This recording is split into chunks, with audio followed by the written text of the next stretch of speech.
yet we have got people dying on our roads on an average of 4,628 every year, Mr. Speaker. If we don't declare the road carnage that we are seeing in this country an emergency, Mr. Speaker, we are never going to deal with it.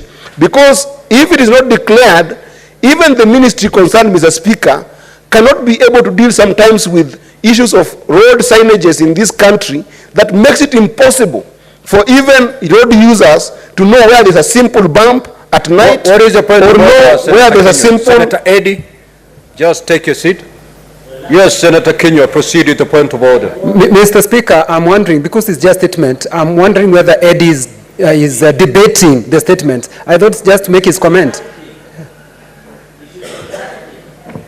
Senator Eddie, proceed to conclude.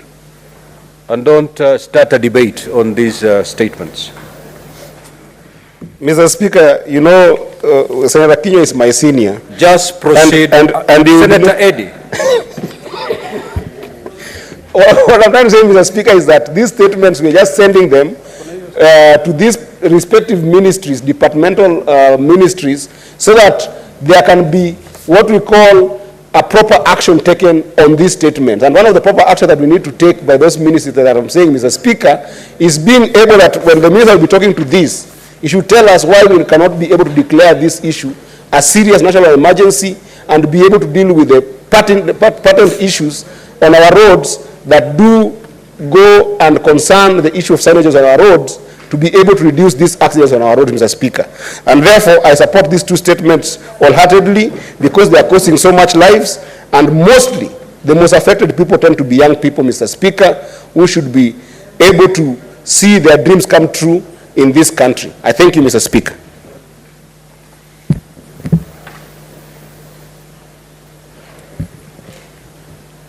Honorable Senators, allow me to make this communication before we proceed with the interventions.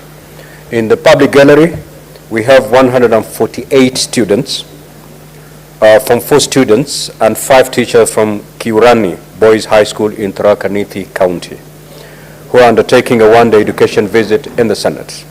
Honorable Senators, in our usual tradition of receiving and welcoming visitors to Parliament, I extend a warm welcome to them, and on behalf of the Senate, on my own behalf, wish them a fruitful visit. Also, I would like to acknowledge the presence in the Speaker's Gallery this afternoon of visiting students from students leaders from Kenyatta University School of Law in Nairobi City County. The delegation comprises 11 students who are in the Senate for a one-day academic exposition. Now, Honorable Senators, in our usual tradition of receiving and welcome visitors to Parliament, I extend a warm welcome to them, and on behalf of the Senate and on my own behalf, wish them a fruitful visit. I will call upon the Majority Leader to extend the word of welcome to the student leaders from Kenyatta University, and Honorable Deputy Speaker, you may extend a word of welcome to the delegation from Tharaka Nithi.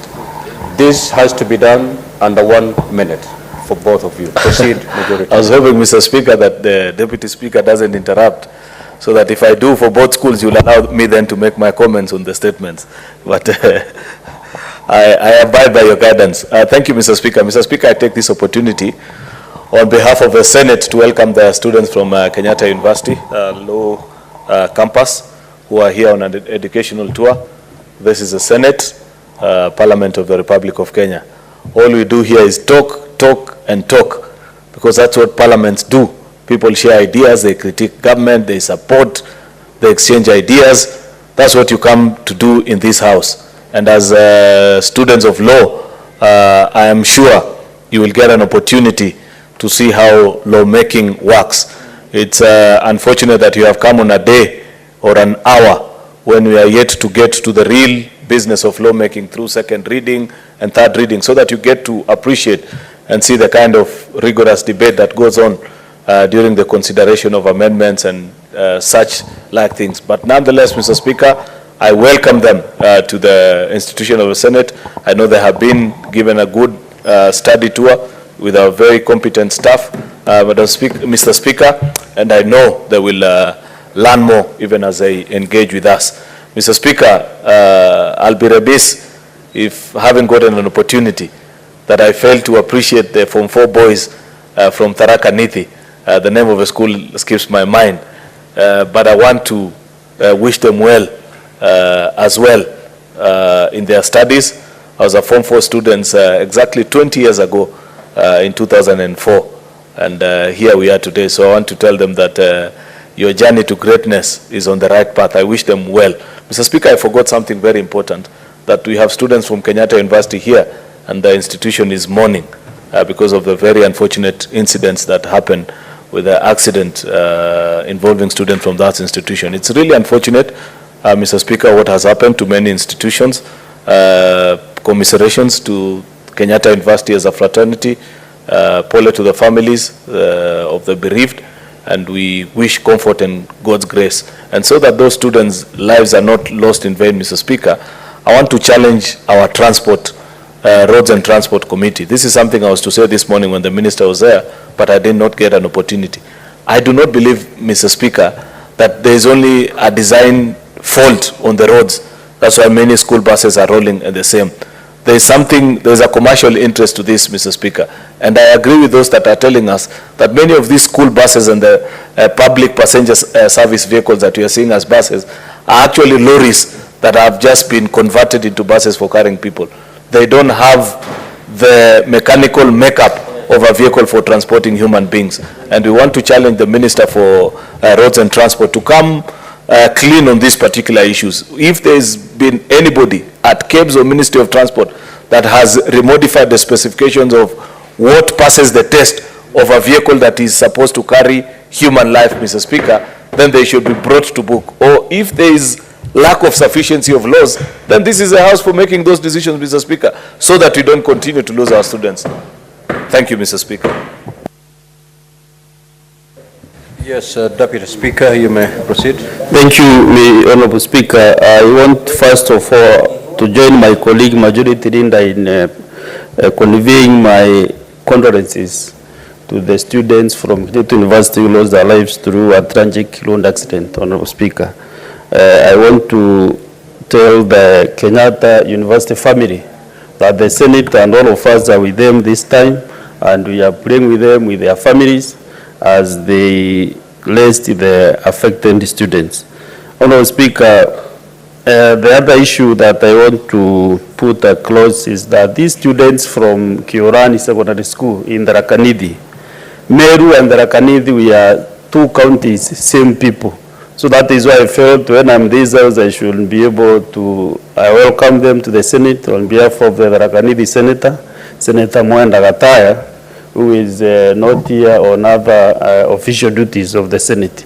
So, Mr. Speaker, I want to welcome them and to advise them that they have a very bright future indeed if they take their education seriously. Mr. Speaker, all of us were students, even from very poor backgrounds and small schools, so to speak.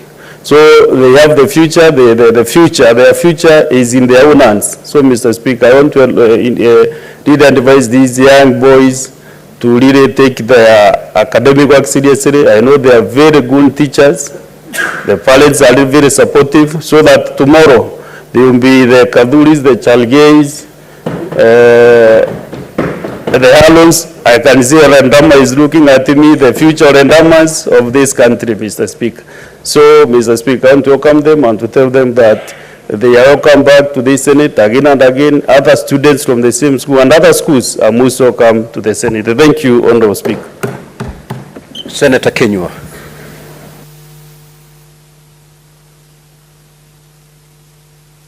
Asante Bwana Spika kunipa fursa hii. Nasimama kuchangia kuunga mkono taarifa iliyoletwa na kiongozi wa wachache Steward Mazayo. Bwana Spika, kampuni zinapaswa ziwe nyingi, kwa sababu tukiwa na kampuni nyingi katika Jamhuri ya Kenya tutaweza kuimarisha uchumi wetu. Lakini Bwana Spika, kampuni hizi ambazo zinakuja zisiwe ni chanzo za kuharibu mazingira yetu na kuangamiza wananchi wa Kenya. Bwana Spika, nimemsikiza kiongozi wa walio wachache akisema ya kwamba kuna kampuni ambayo ni ya Uchina ambayo kazi yake ni kuchimba madini. Bwana Spika, baada ya kuchimba madini, Bwana Spika, inaharibu mazingira yetu. Ni hivi juzi tu, Bwana Spika, unakumbuka tulikuwa na kongamano kubwa hapa katika Jamhuri yetu ya Kenya ya kusema ya kwamba sisi tuko katika mstari wa mbele kusema tunapaswa kulinda mazingira yetu. Lakini ni kinaya, Bwana Spika, wakati sisi tunaposema hayo maneno, unapata ndugu zetu wa kutoka Kilifi wanaendelea kusononeka, kupata tabu kwa sababu ya hizi kampuni, Bwana Spika, ambayo haisumbuki, haiangalii watu ambao wanaishi katika sehemu zile. Bwana Spika, nilikuwa nikifuatilia kwa sababu niliona haya mambo yakiangaziwa katika vyombo vyetu vya habari. Bwana Spika, nilipoangalia nikaona ya kwamba mahali hawa wananchi wanaishi, wale walio karibu na ile kampuni, Bwana Spika, hata baada ya wao kuadhiriwa na yale mambo ambayo yanatendeka pale, unapata watu wamepata kifua kikuu, Bwana Spika, na unapata sehemu hile hata hakuna zahanati, Bwana Spika. Watu wanawachwa kuendelea kusononeka, kupata tabu. Ndio tunaunga mkono kuwa na kampuni, lakini hizi kampuni zisiwe ndizo chanzo za kuangamiza wananchi wetu, Bwana Spika. Kwa hivyo hizi kampuni zinapokuja, kampuni ama idara ambazo zinapaswa kuhusika, Bwana Spika, kuangalia haya maneno, kama hii idara ya NEMA, Bwana Spika, tunapatwa na kiwewe, Bwana Spika, kwa sababu ikiwa kuna hii idara ambayo inapaswa kushughulikia hii maneno, inapatia hawa watu leseni namna gani, Bwana Spika, ilhali hawa watu wanaendelea kuharibu mazingira yetu, Bwana Spika. Ndio tunataka uchumi, lakini tusije tukaharibu mazingira yetu tukiwa tunazingatia mambo ya uchumi. Naunga mkono taarifa iliyoletwa na kiongozi wa wachache, na namwambia ashikilie papo hapo, ndio wananchi wa kutoka Kilifi wasipate shida, Bwana Spika, kwa sababu wananchi wa Kilifi wakiwa na shida, hata wananchi wa Laikipia, Bwana